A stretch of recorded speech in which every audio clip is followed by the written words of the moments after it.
modal-modal wadi zaman biyen. Ayo ben lah kowe ngunekke aku kamu sayang sama saya diberi. Kamu tinggal jawab loh. Iki nek bojoku ndelok aku geger lho sesuk nang omah.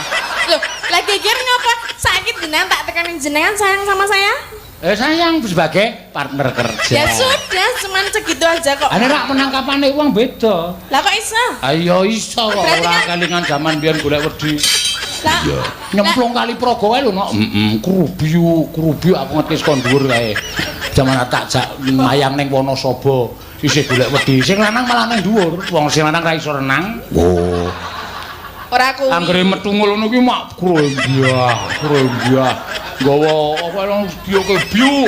Ah sing kedua nyilem kok kangelan. Kok iso? Wis andai kok. Lemu ta wonge. Anggere nyilem slem ngono ki metungul bokonge. Terus tangi kok ora iso nyilem ya. Aku saka dhuwur mlumah. Terus nyilem ngene, kok ya tetep metungul. Ngene iki. Apa kuwi? Pelampunge sudeten.